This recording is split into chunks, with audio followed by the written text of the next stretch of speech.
რა თქმა უნდა, ბევრს აქვს გაგონილი, რომ ეგვიპტეში წინა საუკუნეებში მამლუქები იყვნენ ქართველები, მაგრამ რაიმე გარკვეული ინფორმაცია ამის შესახებ არ არის ისე ცნობილი და ამ კლიპში მოვიყვან დაწერილი ინფორმაციას, რომელიც მოიპოვება ევროპულ წყაროებში და ვიკიპედიაში.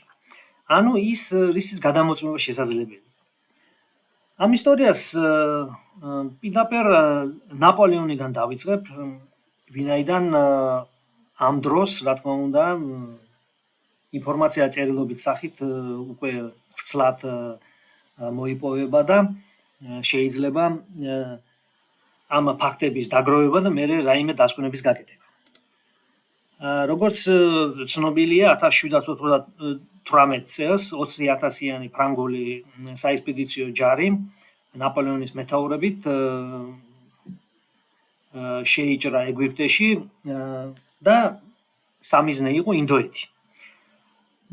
ნაპოლეონის პოზიციონირებდა როგორც ეგვიპტელი ხალხის დამცველი მამლუქების წნეხისგან, რომლებმაც მოწყვიტეს ეგვიპტე თურქეთის ქალიფატისგან და ნაპოლეონის მიმართვაში ეგვიპტის ხალხისთვის პირდაპირ წერია, რომ დიდი ხანია რაც მონები შესყიდული საქართველოში, იმ ჯორჯია და კავკასიაში ექსპლუატაციას უწევდნენ და მშვენიერ ქვეყანას, ერთ-ერთ მშვენიერ ქვეყანას მსოფლიოში და ასე შემდეგ და პირდებოდა, რა თქმა უნდა, განთავისუფლებას და ეგვიპტელი ხალხის აყვავებას. საქმე იმაშია, რომ ყურანის მიხედვით ყველა ბავშვი იბადება მუსულმანად და მხოლოდ შემდგომ მშობლებმა შეიძლება მონათლონ ქრისტიანობაში ან სხვა რელიგიაში. შესაბამისად, თუ ბავშვი ნაყიდია ან მოტაცებულია ქრისტიანულ რეგიონიდან მონათლამდე და ხშირად მონათლის შემდეგაც, რა თქმა უნდა, არ ითვლებოდა ქრისტიანად და ისლამის მიღების შემდეგ შეიძლება გამხდარიყვნენ სულთანები და ასე შემდეგ. უმაღლეს წოდებებს მიაღწიონ.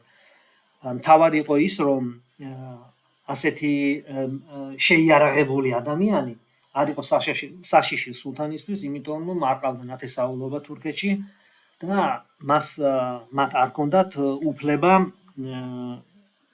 ყოლოდათ შვილები, ოჯახი. და ამიტომ ვერ დაუტოვებდნენ ვერანაირ ქონებას თავის შვილებს და ემსახურებოდნენ მარტო თავის სულთანს. ესეთი მოვლენის ანალოგია ისლამური ცივილიზაციის გარდა არსად არ არის. და მამლუქები არიან ცნობილი იმითი, რომ ზუსტად მამლუქებმა გააჩერეს მონღოლები. ეს პირველი შემთხვევა იყო, როდესაც მამლუქების ჯარმა დაამარცხა მონღოლები და გააჩერა ისინი. ეს იყვნენ მათი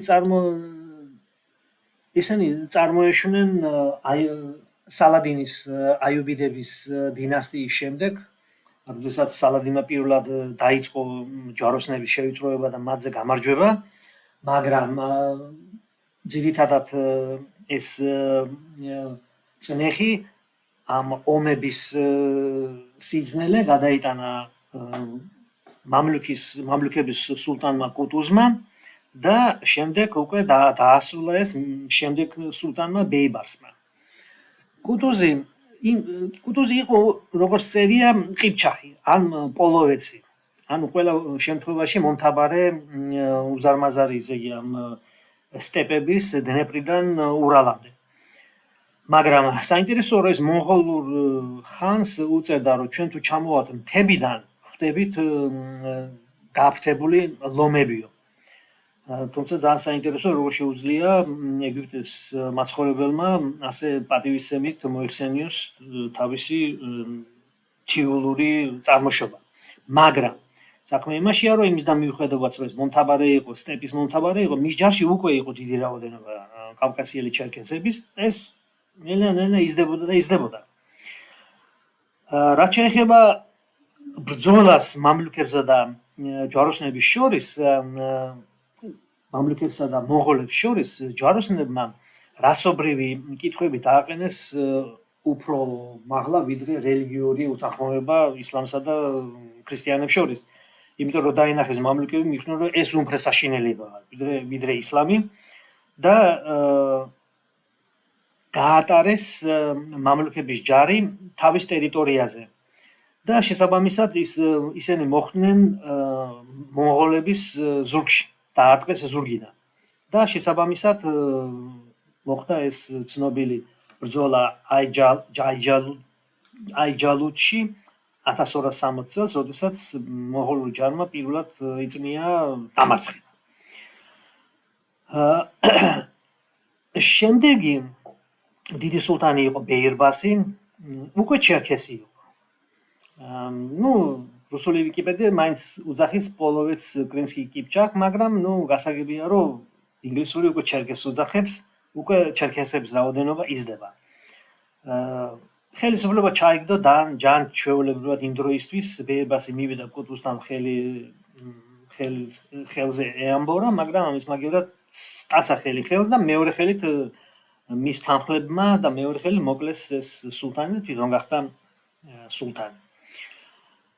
მაგრამ დროთა განმავლობაში ჩერქეზების რაოდენობა და იზრდებოდა და 2 საუკუნის განმავლობაში შემდეგ 1517 წელს მოვიდა დინასტია ბურჯი-ბუკრი, რომელიც ძირითადად უკვე შედგებოდა ჩრდილოკავკასიელებისგან და ქართველებისგან, რომლებიც ერთმანეთში ქართულად ლაპარაკობდნენ, იმიტომ რომ გასაგებია რომ ჩრდილოკავკასიაში თუ იყო ვინმე ქრისტიანი, ის ლაპარაკობდა ქართულად, ვინაიდან ბიბლია იყო ქართულ ენაზე და შესაბამისად ერთმანეთს აგებინებდნენ ქართულ ენაზე. და იმ დროიდან დაიწყო უკვე ტრადიცია, რომ ეს ქრისტის მამლუქები სვავდნენ ღვინოს.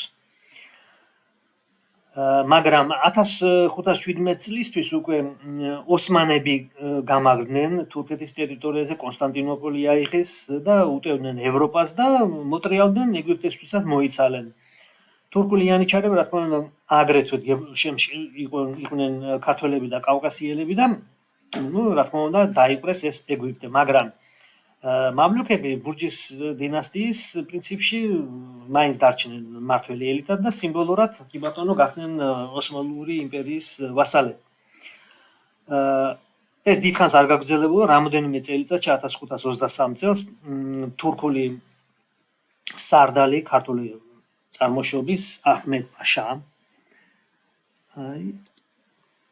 ეს კუტუზი ბეირბასი ბურჯი მამლუქები, რომლებიც უკვე ძირითადად როგორც ჩრდილოეთ კავკასიიდან იყვნენ წამოსული, ბატონო ქართული წარმოშობის აჰმედ პაშა მან აიღო როდოსი კუნძული და სიმბოლურად ამით დამთავრდა ჯვაროსნული ომები ოფიციალურად და ქრისტიანული არსებობა წმინდა მიწაზე. მერე თუ გახსოვთ, ამის შემდეგ ტამპლიერები რომ გადავიდნენ ამ კუნძულიდან, გადავიდნენ საფრანგეთში და იქ მოხდა მათი ლიკვიდაცია და ასე შემდეგ, ეს უკვე სხვა ისტორია. შესაბამისად